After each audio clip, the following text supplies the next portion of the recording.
사랑하는 성도 여러분, 다 복 받으시기를 원하시죠? 그런데 복이 도대체 무엇일까요? 사람은 다 누구나 복 받기를 원합니다.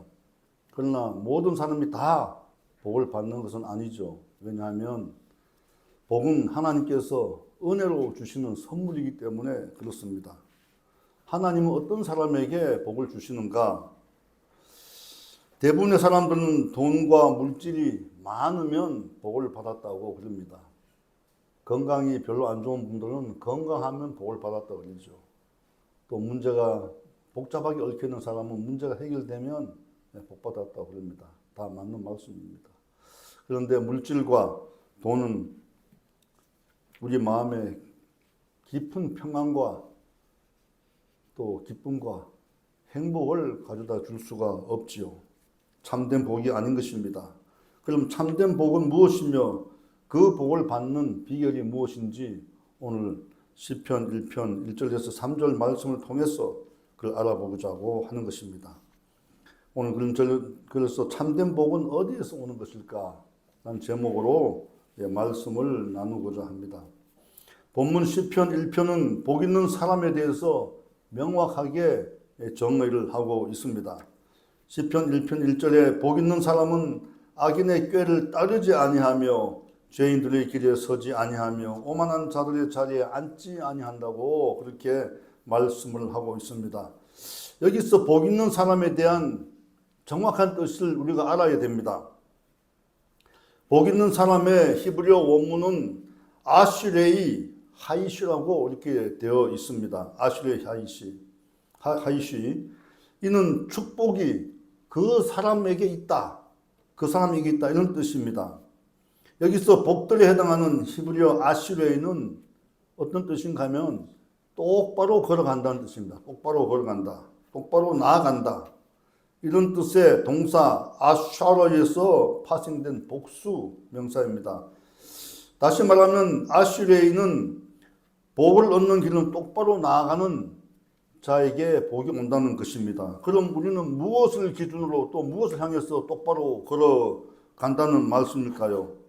성경에는 그 기준이 바로 하나님의 말씀임을 시편 1편 1절에서 2절에서 그렇게 말씀하고 있습니다.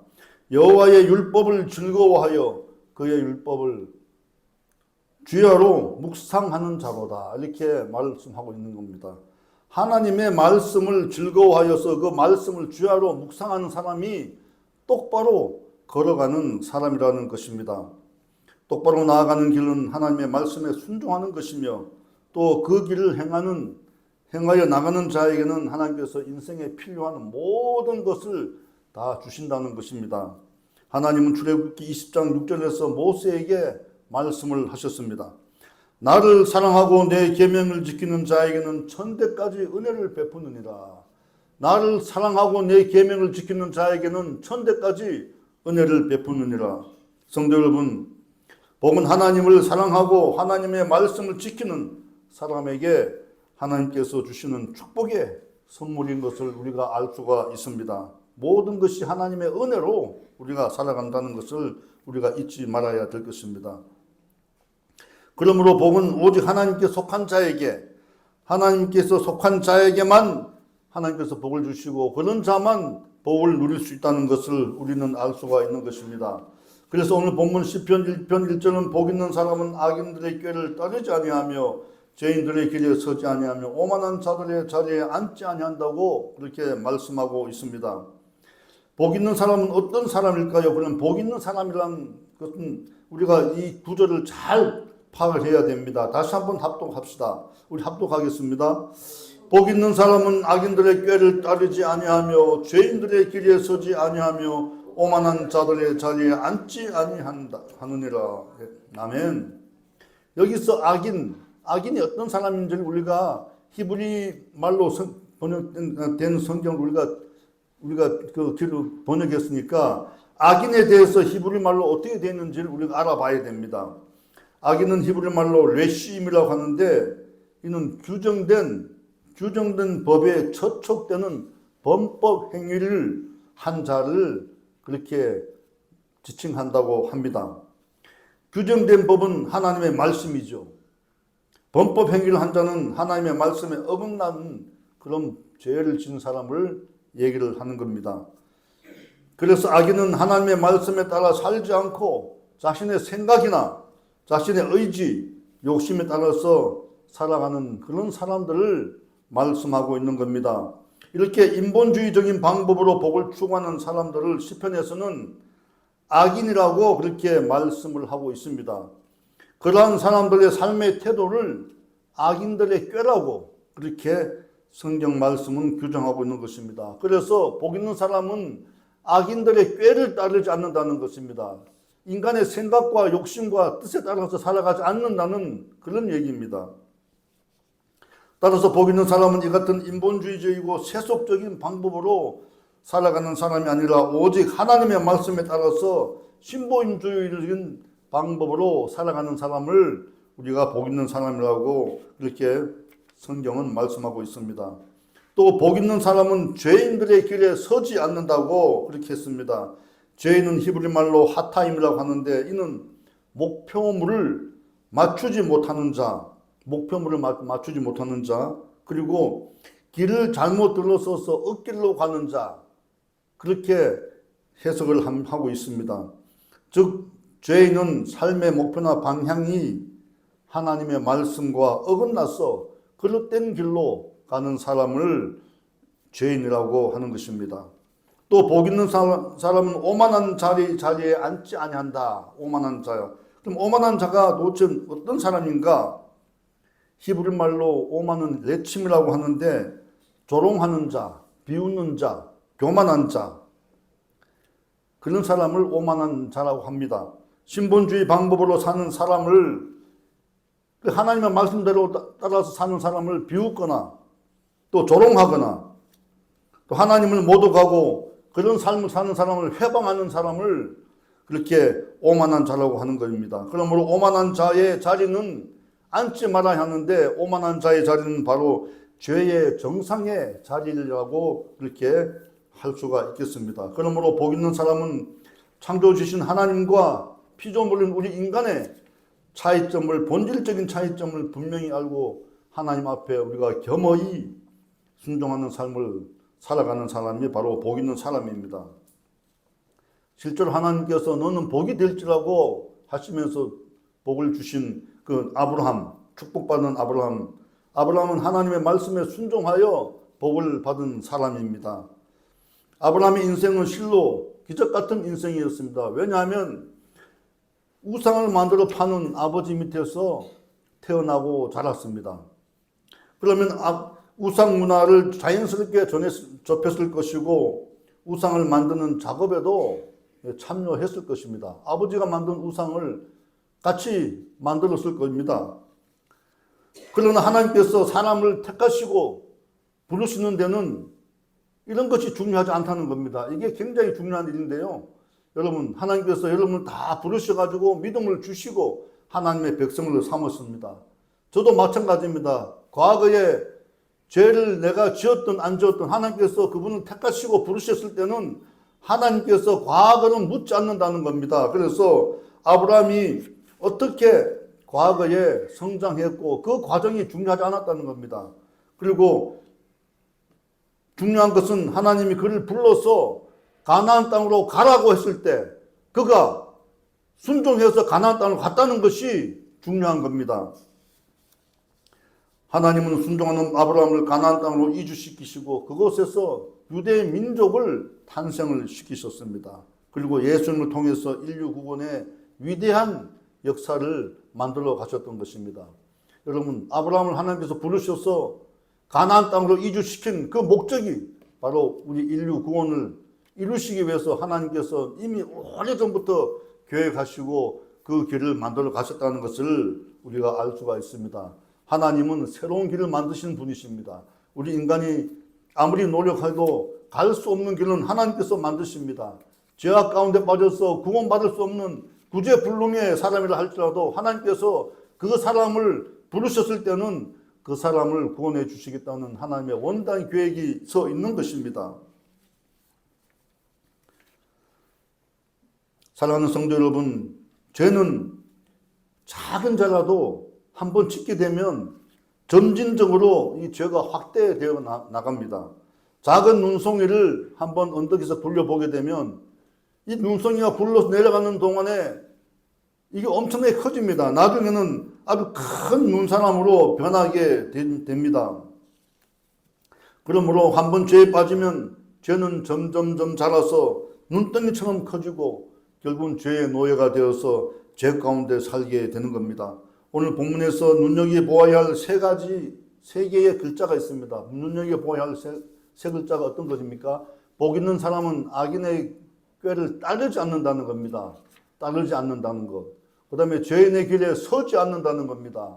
그리고 오만한 자리에 앉지 아니한다. 이렇게 표현되고 있습니다. 서다, 따르다, 서다, 앉다. 이런 것은 죄의 점진성을 나타내고 있는 것입니다. 그 처음에는 작은 죄를 지어서 미혹당해서 죄를 지어서 죄하고 버타다가 그 다음에 죄악에 사로잡혀 죄를 짓고 살아가는 과정을 나타내는 것입니다. 그러므로 우리는 처음부터 작은 죄라도 경계를 해야 됩니다. 경계하고 미혹당하지 말아야 합니다. 야고보서 1장 15절은 욕심이 잉태한 즉 죄를 낳고 죄가 장성한 즉 사망을 낳느니라고 했습니다. 여러분, 인본주의 방법은 사람을 탐욕으로 이끌어가게 됩니다. 결국 탐욕이 죄를 낳게 되고 죄가 사망을 낳게 되는 겁니다. 우리가 인간이 작은 물질이 생기면 더 많은 물질을 갖고 싶어 하죠. 아무리 많은 물질을 우리가 갖고 있어도 우리 마음속에 욕심이 생깁니다. 이 물질을 어떻게 잘 투자해서 더 많은 것을 우리가 쟁취할 것인가. 지금 부동산 정책을 펴서 난리가 나고 있지 않습니까? 그런데 부동산 정책을 편 사람들, 그 사람들도 과거에는 다 은행 융단해가지고 집을 만드는 사람들입니다. 돈 가지고, 현금 가지고 몇십억 되는 집을 어떻게 우리가 사겠습니까? 그러나 우리가 일단은 법을 만들어줬기 때문에 우리가 과거에 왜 우리가 이런 법까지 오게 됐는지를 우리가 반성을 해야 됩니다. 왜냐하면 인간적인 방법으로 그동안 다 살아오기 때문에 세상이 엉망이 된 거죠. 하나님의 방법대로 살았다면, 하나님께서 말씀하신 그 하나님의 말씀대로 살았다면 우리가 지금 처한 이 현실이 아니었을 것입니다. 그러므로 성도 여러분, 복 있는 사람은 오늘 시편 1편 2절의 말씀처럼 오직 여호와의 율법을 즐거워하여 그의 율법을 주야로 묵상하는 사람인 것입니다. 순봉구례 교회 성도 여러분, 우리 모두 다 같이 하나님의 율법을 즐거워하여 주야로 묵상하는 삶을 살아가면서 하나님께서 주시는 복을 마음껏 누리며 살아가는 여러분 모두 되시기를 예수님 이름으로 축원합니다. 두 번째는 하나님을 잊어버린 이스라엘 백성에 대해서 알아보겠습니다. 하나님께서 복을 주고 싶어도 줄 수 없는 사람이 있습니다. 어떤 사람입니까? 하나님을 잊어버리고 하나님을 떠난 사람들입니다. 하나님을 떠난 사람은 절대 하나님께서 복을 줄 수가 없는 겁니다. 누가복음 15장 11절 이하에 나오는 탕자의 비유를 잠시 말씀드리겠습니다. 부자 아빠에게 자기의 분깃을 달라고 하여 자기의 몫을 받아서 아버지를 떠납니다. 아버지를 떠나서 먼 세상에 가서 정말 자유롭게 살아보려고 갔는데 돈이 있는 것을 알고 여기저기서 유혹의 손길이 뻗칩니다. 그 유혹에 넘어가서 결국은 본인이 어떻게 처신하게 됩니까? 육체의 정력에 빠지고 이생의 자랑에 빠지고 안목의 정력에 빠져서 모든 것을 다 탕진하게 됩니다. 자기 분깃을 가지고 나왔는데 그 재산이 다 탕진되고 결국은 먹을 것이 없어서 돼지 우리에 가서 쥐염 열매를 먹다가 그것마저도 먹을 수 없어서 결국은 아버지 집으로 돌아오는 그 탕자의 모습을 보게 됩니다. 여러분, 인본주의 방법, 세상의 방법, 세속적인 방법으로 살아가는 사람은 결국은 인간의 욕심에 갇혀서 멸망의 길로 가게 된다는 것을 우리는 이 탕자의 비유를 통해서 알게 됩니다. 그러나 돌아온 탕자에 대해서 아버지는 과거를 묻지도 않습니다. 아들 껴안고 얼굴을 맞대면서 그를 껴안고 아버지가 그렇게 잘 왔다고 그렇게 얘기를 합니다. 그리고 잔치를 베풀죠. 우리가 죄를 지어도 회개하고 돌아서면 하나님께서 바로 탕자의 아버지처럼 우리의 마음을 다 위로하시고 용서하시고 과거를 묻지 않습니다. 지금도 우리는 시시때때로 세상의 유혹에 잠시 빠져들 때가 있습니다. 안목의 정욕으로 또 육신의 정욕으로 이생의 자랑으로 우리가 모르게 죄를 지을 때가 있습니다. 그때마다 우리가 하나님 앞에 무릎 꿇고 겸허히 죄를 회개하면 하나님께서 다 용서해 주시는 참으로 좋으신 하나님인 것을 여러분 잊지 마시기 바랍니다. 이스라엘 백성이 그랬습니다. 믿음의 조상, 혈육의 조상인 아브라함, 이삭, 야곱의 하나님께서 너희가 어디를 가든지 내가 너희와 함께 하겠다고 그렇게 말씀하시고 너희에게 복을 주고 복을 주겠다고 그렇게 약속하셨는데도 불구하고 하나님을 떠나서 멸망의 길로 가지 않았습니까? 지금 이스라엘 민족이 처한 상황을 보게 되면 늘 전쟁에 휩싸이고 고난당하고 있는 것입니다. 출애굽한 백성들이 애굽을 탈출할 때부터 가나안 땅에 들어가 정착한 이후에도 끊임없이 자신들의 삶을 불평하면서 하나님을 원망하고 아예 하나님을 잊어버리고 하나님을 떠난 그런 백성이 되어가는 것을 우리는 성경을 통해서 볼 수 있습니다. 애굽의 장자가 모두 죽을 때에 하나님께서 베푸신 유월절의 은혜로 그들은 죽음을 면했습니다. 백성들은 그 은혜와 사랑을 금세 잊어버리고 불평하고 또 불평하다가 출애굽 1세대는 광야에서 모두 다 죽게 됩니다. 모세는 이렇게 불평하는 백성들을 향해서 모략이 없는 민족이라고 한탄을 했습니다. 신명기 32장 28절 29절입니다. 그들은 모략이 없는 민족이라 그들 중에 분별력이 없도다. 만일 그들이 지혜가 있어 이것을 깨달았으면 자기들의 종말을 분별하였으리라. 아멘. 모세는 신실하신 하나님을 경외하는 모략과 지혜, 모든 모략과 지혜는 하나님을 경외하는 데서부터 나오는데 이 신실하신 하나님을 경외하지 못하는 그 모략이 없어, 지식이 없어서 백성들이 망한다고 한탄을 하고 있는 겁니다. 모세는 마지막 광야 설교에서 하나님의 이름을 높이며 노래하고 있습니다. 우리 신명기 32장 1절에서 6절을 다 같이 봉독하도록 하겠습니다. 하나님 하늘이여 귀를 기울이라. 내가 말하리라. 땅은 내 입의 말을 들을지어다. 내 교훈이 비처럼 내리고 내 말은 이슬처럼 맺히나니 연한 풀 위에 가는 비 같고 채소 위에 단비 같도다. 내가 여호와의 이름을 전파하리니 너희는 우리 하나님께 위엄을 돌릴지어다. 그는 반석이시며 그가 하는 일이 완전하고 그의 모든 길이 정의롭고 진실하고 거짓이 없으신 하나님이시니 공의로우시고 바르시도다. 그들이 여호와를 망하여 악을 행하니 하나님의 자녀가 아니요 흠이 있고 삐뚤어진 세대로다. 어리석고 지혜 없는 백성들아 여호와께 이같이 보답하느냐. 그는 내 아버지시요 너를 지으신 이가 아니냐. 그가 너를 만드시고 너를 세우셨도다. 아멘. 여러분, 하나님은 이렇게 우리를 세우시고 우리를 만드시고 우리의 반석이 되시고 우리의 공의가 되십니다.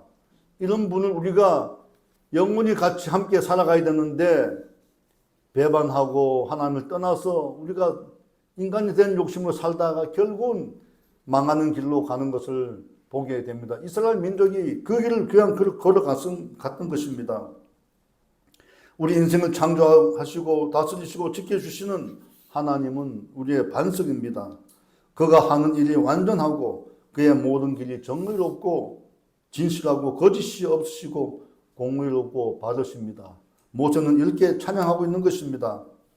이스라엘 백성은 가나안 땅에 들어와서 400년을 왕이 없이 서로 잘났다고 하는 고난의 사사 시대를 지나게 됩니다. 그 후에 하나님께 왕이 없어서 고난당한다고 왕을 세워달라 하실 때 하나님께서는 사울 왕을 세우셔서 그렇게 나라를 다스리도록 했습니다. 그러나 백성들이 우상숭배, 왕들이 우상숭배를 하고 하나님을 버리고 하나님을 떠나는 바람에 나라가 북이스라엘과 남유다로 갈라졌습니다. 북이스라엘은 가나안 땅에 정착한 지 400년 만에 북방의 강대국 아수르에게 멸망당하고 백성은 떠돌아다니는 그런 인생이 되었습니다. 남유다도 북이스라엘이 망한 다음에 130년 뒤에 바벨론에게 멸망당하고 말았습니다. 이후에도 이스라엘 민족은 어땠습니까? 알렉산더 대왕이 만든 헬라 제국과 로마 제국의 지배를 받으면서 모진 순환을 당했습니다. 예수님을 부인하고 십자가에 못 박는 죄를 지었다가 70년에 나라가 로마에 완전히 멸망당하고 민족은 나라 없는 백성으로 1900년 동안 전 세계에 흩어져서 살아왔던 것입니다. 그래도 그 사람들이 한 가지 잘한 것은 무엇입니까? 가는 곳마다 하나님의 성전 회당을 지어서 그곳에 모여서 하나님을 예배하는 그것을 하나님께서 귀히 보시고 이쁘게 보셔서 1948년도에 나라를 세우도록 했습니다. 그런데 참 이스라엘 백성은 예수님을 지금까지도 부인하면서 하나님을 물론 믿는 믿음의 백성이지만 지금도 고난당하고 있습니다. 주변의 아랍 연맹으로 인해서 고난당하죠. 하마스와의 전쟁이 벌써 2년 동안 있다가 지금 평화 협상이 이루어졌는데 그것도 갈 길이 멉니다. 이처럼 이스라엘 민족은 하나님께서 택하신 백성임에도 불구하고 하나님을 떠나고 우상 숭배했던 그 엄청난 죄 때문에 지금까지도 그렇게 고난당하고 있는 것을 우리가 보게 됩니다. 여러분, 하나님을 떠나고 하나님을 잊어버리면 얼마나 무서운 결과가 온다는 것을 이스라엘 민족을 통해서 우리가 깨달아야 할 것입니다. 사사기 3장 7절에 이렇게 기록하고 있습니다. 이스라엘 자손이 여호와의 목전에서 악을 행하여 바알들과 아세라를 섬긴지라. 이스라엘 자손이 여호와의 목전에서 하나님 앞에서 악을 행했다고 얘기를 합니다. 자기들이 하나님 여호와를 잊어버리고 바알들과 아세라를 섬긴지라 이렇게 사사기 3장 7절에 기록하고 있습니다. 북이스라엘의 악한 왕조 오므리 왕조의 아합 왕은 이세벨을 아내로 맞아서 아버지보다 더 바알과 아세라를 섬기다가 비참하게 죽고 말았습니다. 그 아들 아하시아는 사마리아 왕이 취임해서 2년 만에 죽게 됩니다. 자기 집에 난간에 있다가 떨어져서 병들어 죽게 됩니다. 아하시아는 난간에 떨어져 병들었을 때에 하나님을 찾지 않고 사신을 누구에게 보냅니까? 에그론에 있는 바알세불, 여러분 귀신의 왕이라고 하는 바알세불에게 보내서 내가 이 병이 낫겠느냐 안 낫겠느냐 물어보라고 이렇게 지시를 합니다. 그래서 사신이 바알세불에게 갑니다. 그때 하나님께서 엘리야에게 나타나서 바알 그 사신을 잡으라고 올립니다. 그러면서 이렇게 얘기하라고 말씀을 합니다. 열왕기하 1장 3절에서 4절에 여호와의 사자가 디셉 사람 엘리야에게 이르되 너는 일어나 올라가서 사마리아 왕의 사자를 만나서 그에게 이르기를 이스라엘에 하나님이 없어서 너희가 에그론에 신 바알세불에게 물으러 가느냐. 이스라엘에 하나님이 없어서 너희가 에그론에 신 바알세불에게 물으러 가느냐. 그러므로 여호와의 말씀이 내가 올라간 침상에서 내려오지 못할지라 내가 반드시 죽으리라 하셨다 하라. 엘리야가 이에 가니라. 여러분, 요즘 무당에게 가는 사람이 많다고 합니다. 무당에게 가서 앞으로 내 인생이 어떻게 될 것인지, 내 병이 나을 것인지, 내가 돈을 갖다 여기다 투자했는데 돈을 많이 벌 것인지 이런 걸 물어보러 간다고 그럽니다. 여러분, 이 아하시아가 에그론에 있는 바알세불에게 물어보러 가는 거랑 똑같습니다. 하나님이 없어서, 하나님이 우리 곁에 없어서 우리가 사람들이 무당한테 점치러 가고 그럽니까? 여러분, 하나님을 늘 곁에 두시고 하나님의 말씀에 순종하고 하나님의 말씀과 함께 살아가는 여러분 다 되시길 바랍니다. 어떤 유혹이 오더라도 우리는 그 유혹을 다 뿌리치고 오직 하나님 중심, 말씀 중심으로 살아가는 여러분이 다 되시기를 축원합니다. 하나님을 떠나면 멸망밖에 없다는 것을 우리는 바로 여기서 단적으로 보여주게 됩니다. 호세아 선지자는 북이스라엘 백성에게 이같이 한탄했습니다. 호세아서 4장 6절에 내 백성이 지식이 없으므로 망하는도다. 내가 지식을 버렸으니 나도 너를 버려 내 제사장이 되지 못하게 할 것이요 내가 내 하나님의 율법을 잊었으니 나도 내 자녀를 잊어버리리라. 여러분 무서운 말씀입니다. 내 백성이 지식이 없다고 얘기를 합니다. 지식이 없는 게 무엇입니까? 하나님을 모른다는 겁니다. 하나님을 잊어버렸다는 겁니다. 하나님이 모르는 사람은 지식이 없게 되고 깨닫지 못하게 되는 거고 안목이 없게 되고 그래서 세상의 유혹에 빠지게 됩니다. 쉽게 빠집니다. 하나님을 아는 지식이 있는 사람들은 그걸 거부를 하죠. 거부하고 죄를 짓지 않게 됩니다. 그러나 하나님을 잊어버린 사람은 지식이 없어서 흔들립니다. 죄악에 빠집니다. 그리고 율법을 잊어버렸으니 나도 내 자녀를 잊어버리라고 얘기합니다. 여러분 하나님의 말씀을 잊어버리면 안 됩니다. 우리 매일매일 하나님의 말씀을 아침에 일어나면 기도하시고 하나님의 말씀을 우리의 마음에 품고 하루를 살아가야 됩니다. 이스라엘 민족 중에서도 그래도 정통 유대인들은 매일매일 하나님의 말씀을 이마에 붙입니다. 하나님께서 말씀하셨습니다. 이마에 붙이라고 얘기를 하셨습니다. 그런데 테필린이라고 작은 상자에 하나님의 말씀을 적어서 이마에 붙이고 다닙니다. 그렇다고 하나님의 말씀이 보호하는 것은 아니고 우리가 말씀에 순종해야죠. 말씀에 순종해서 살아갈 때 하나님께서 우리를 지켜주시고 보호할 줄 믿습니다. 그럼 참된 복은 하나님의 말씀에 순종하는 사람에게 주어진다는 것을 우리가 다시 한번 확인할 수가 있는 것입니다. 시편 1편 1절 2절 말씀입니다. 다 같이 봉독하겠습니다. 악인들의 꾀를 따르지 아니하며 죄인들의 길에 서지 아니하며 오만한 자들의 자리에 앉지 아니하고 오직 여호와의 율법을 즐거워하여 그 율법을 주야로 묵상하니로다. 아멘. 시편 전체의 핵심적인 내용입니다. 오직 여호와 율법을 즐거워하여 그의 율법을 주야로 묵상하는 사람이 바로 복이 있는 사람입니다. 여기서 하나님의 율법에 해당하는 히브리 말은 토라입니다. 이는 좁은 의미에서 볼 때는 하나님께서 모세에게 준 모세 오경, 구약 시대에 하나님께서 말씀하신 그 율법을 얘기를 할 수 있습니다. 그러나 우리가 보다 넓게 보게 되면 하나님께서 우리 인간에게 주신 모든 계시의 말씀, 성경 전체를 말씀하고 있는 것입니다. 즐거워하다는 하페츠라고 합니다. 하페츠. 히브리 말로 즐거워하다는 하페츠인데 이 말은 뭐냐면 마음이 온통 한 곳에 쏠려 있다. 즐거워하다. 하나님의 말씀을 즐거워하여 하나님의 말씀에 온 마음이 쏠려 있는 것입니다. 그 정도로 하나님의 말씀을 사모하고 즐기하고 사랑한다는 것을 우리가 여기서 표현해 주고 있는 겁니다. 성도 여러분 아내나 남편을 처음 남녀로 만났을 때 어땠습니까? 만나면 그저 좋고 헤어지면 또 보고 싶고 보고 싶어서 못 견디지 않습니까? 그럼 또 금방 또 만나게 됩니다.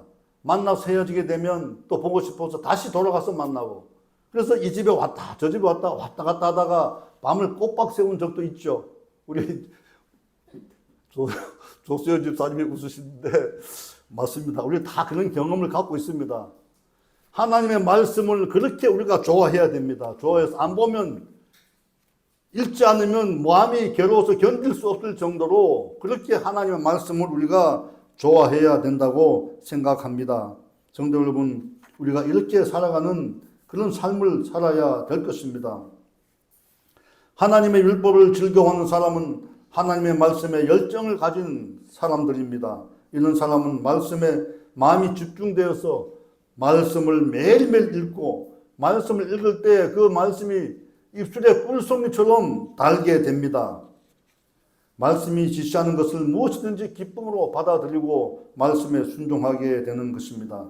시편 112편 1절은 이렇게 말씀하고 있습니다. 할렐루야 여호와를 경외하며 그의 계명을 크게 즐거워하는 자는 복이 있도다. 여러분 같이 봉독합시다. 할렐루야 여호와를 경외하며 그의 계명을 크게 즐거워하는 자는 복이 있도다. 아멘. 하나님은 이런 사람에게 복을 주시는데 어떤 복을 주시느냐? 시편 1편 3절입니다. 다 같이 또 봉독하겠습니다. 그는 시냇가에 심은 나무가 철을 따라 열매를 맺으며 그 잎사귀가 마르지 아니함 같으니 그가 하는 이 모든 일 다 형통하리로다. 아멘. 시냇가에 심은 나무는 생명의 물을 공급받기 때문에 그 잎사귀가 마르지 않습니다. 그리고 하나님의 율법을 즐거워하여 주야로 묵상하는 사람에게는 하나님께서 늘 풍성한 복을 부어 주시는 것입니다. 하나님께서는 물질뿐만 아니라 마음의 평안과 즐거움과 행복도 함께 주셔서 형통한 복을 누리게 됩니다. 시편은 모두 150편으로 되어 있지요. 시편 1편은 시편 전체의 서시입니다.